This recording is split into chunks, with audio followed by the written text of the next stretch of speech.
everyone. I'm Kendria. I need you to go like, follow, and subscribe. Soul Productions. What's up, everyone? And this is Next Level Thinking.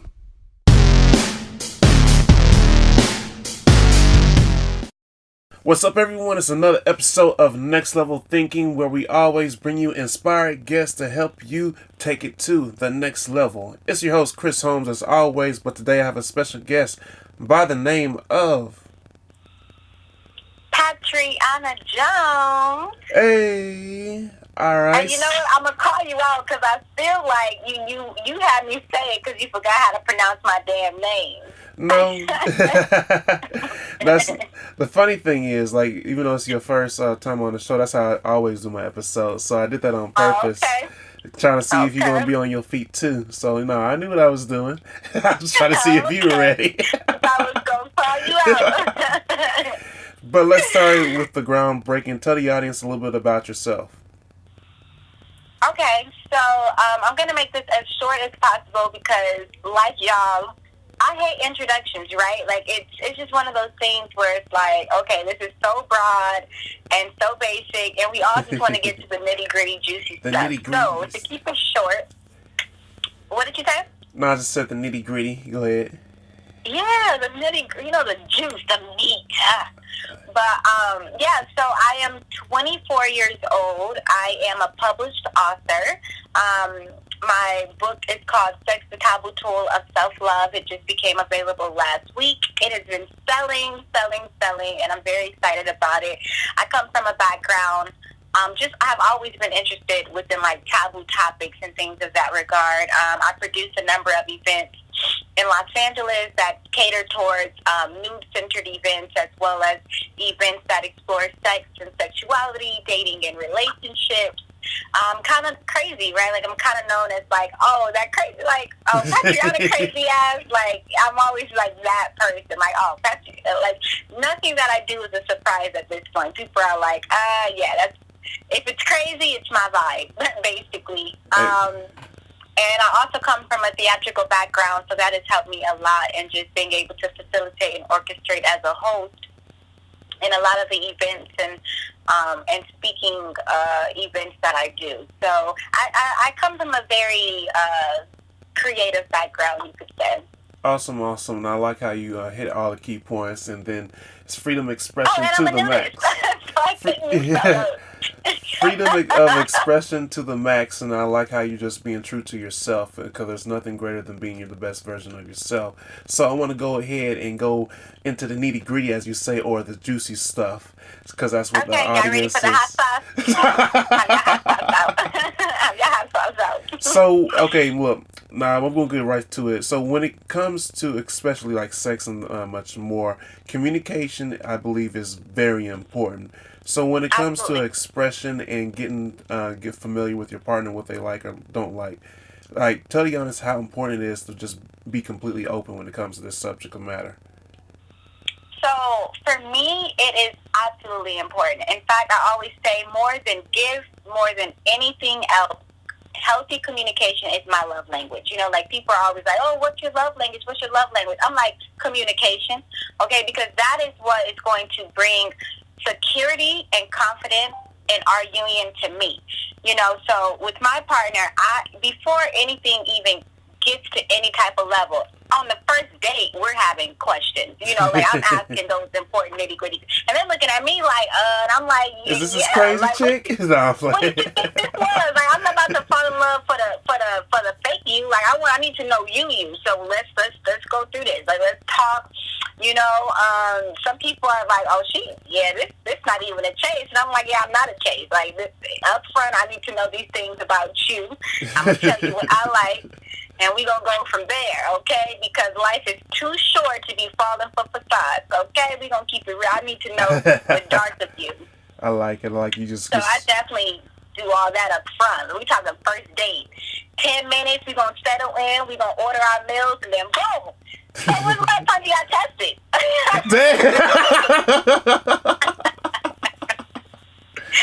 She playing no games. So... Yeah, like, let me, so, like, what do you do? What kinks are you into? What was your last relationship like? Did you cheat on her? Did she cheat on you? Do you have emotional trauma issues? Like, let me know. What we working with here? Okay, I need to know what I'm getting myself into. Basically doing a full diagnosis. I need to know every little thing, history, and much more. Okay, and I will be laughing and eating all my little celery sticks and spinach, whatever, while it will be having a good time. I'll be laughing and giggling like, oh, okay, that's cool, so it was negative, right? Right? Like, no, seriously, it was negative, right? No, really though, what was your test result? Do you have it? Do you have the app?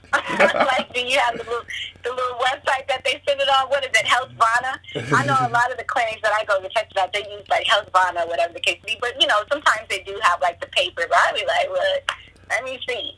What we talking about here? Well, I'm not gonna lie, I definitely like that because you're completely transparent. We know all the facts. There's nothing that you got to find out later in due time. So it's just completely upfront. Let me know what you're good, bad, ugly, and all that. Just gonna be completely transparent, or just being pretty much bold, naked about the whole truth, naked truth. That's the key thing. I think I don't understand. the naked I'm like, truth. Well, we're gonna break up anyways when these things come out later, so we might as well just. I'm gonna save you the money up front. Okay, I'm gonna save you the money up front on this first date. We gonna know if we need to go on a second date or not. So to be honest, everybody should respect me because I'm like, bro, I'm saving you. Like, shoot, let me be your financial advisor. I'm saving you from spending money on dates. Yep, exactly. And you don't have a lot of women that does that.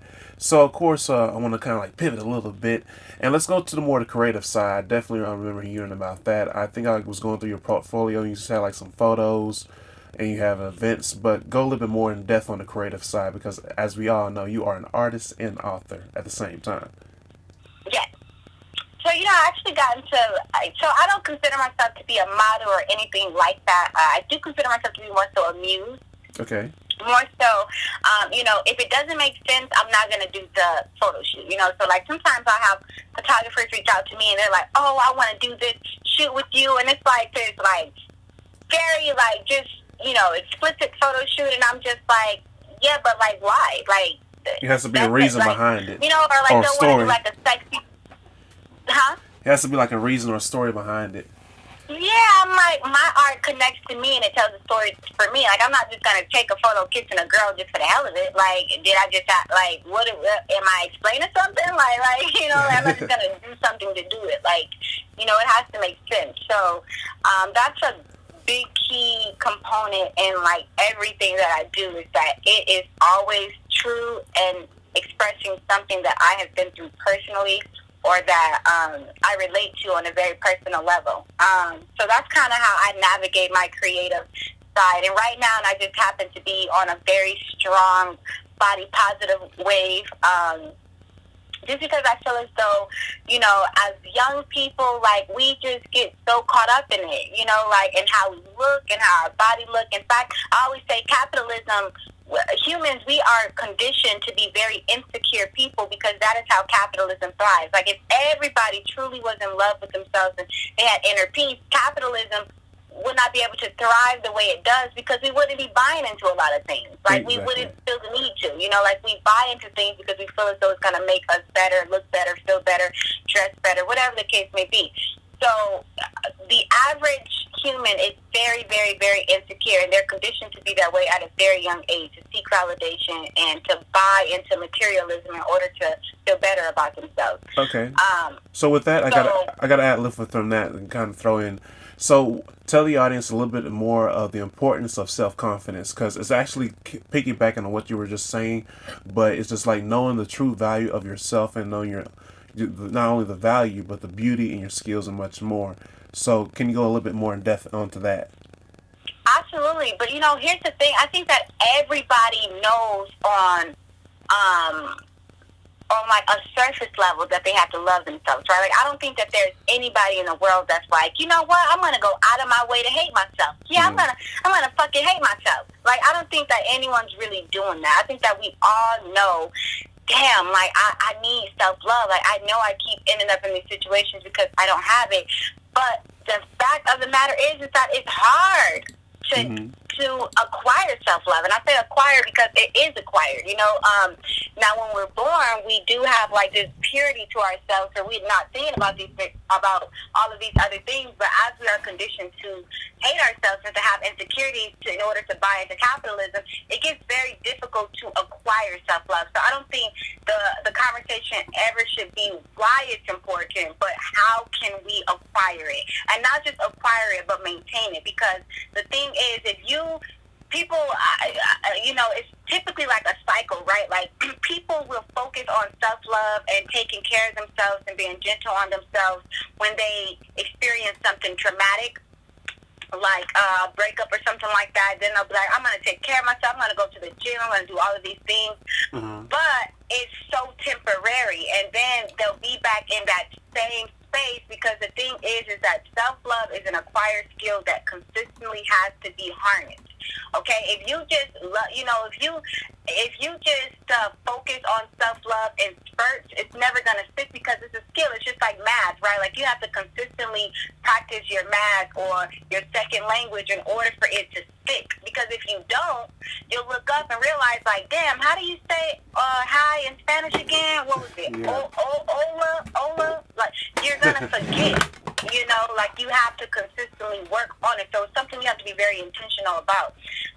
So I think that, yeah, it's more so just about, okay, how can we be intentional with loving ourselves every day, even when it's not, like, blatantly clear that we need it. Like, we only know that we need self-love when there's a blatant absence of it. Like I said, if we just experience a heartbreak or a loss or something that's making our feelings too intense and overwhelming.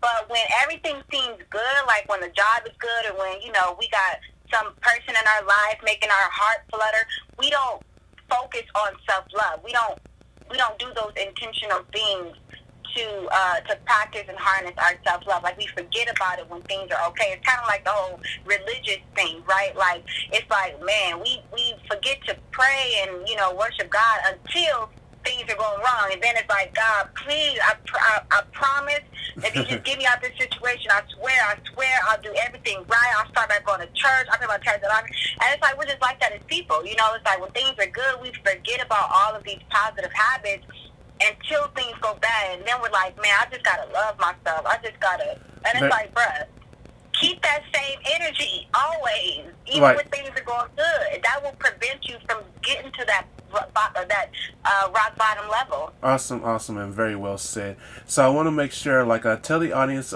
more about your book. I know you just released it. I want to make sure they get some information on that. So what's the book all about? Okay, so first and foremost, the book is called Sex, the Taboo Tool of Self-Love. So you already know right then and there, it's the best book you're ever going to read on sex, on body positivity. We're talking about the art and energy of sex. We're talking about consent, which is one of the most important things of sex, you know, especially with assault being as prevalent as it is. The statistics are pretty crazy in regards to that.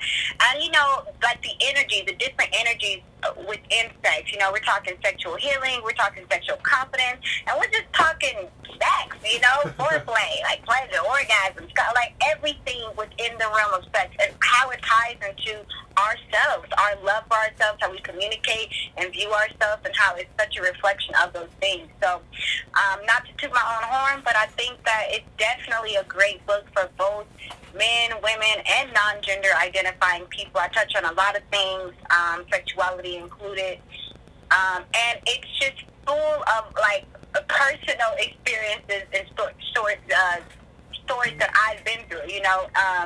People are like, well, why would we care about you? No, you don't understand, okay? My storytelling, my life is interesting. Like, that is the number one reason why people even tune into my dumb ass. It's because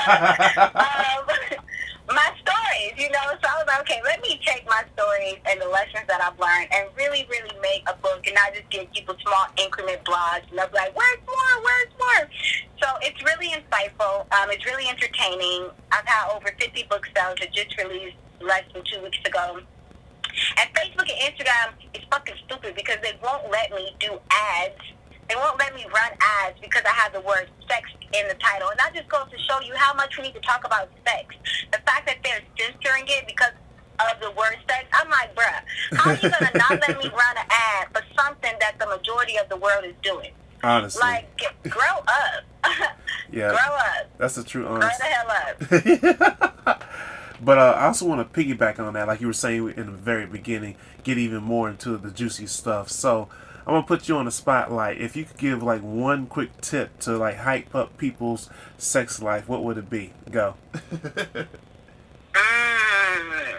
See, the thing is though, like it just depends on the person, because for some people it might be, incorporating sex toys. For another group of people, it might be incorporating public sex, like spontaneous sex. Because some people only have had sex in their bedroom, and it's like, what? Grow up. And then for other people, it might be getting into threesomes, like incorporating a new energy into, your sexual union. I think it just depends. For me personally, I'm all bars, like it just depends on my partner. It depends on like our energetic connection, right? Like depends. It just depends. Like if they're not that good with the stroke game, okay, maybe we're gonna implement some toys, because then I can get double stimulation. Where they are lacking, the little vibrator will suffice, So it just depends.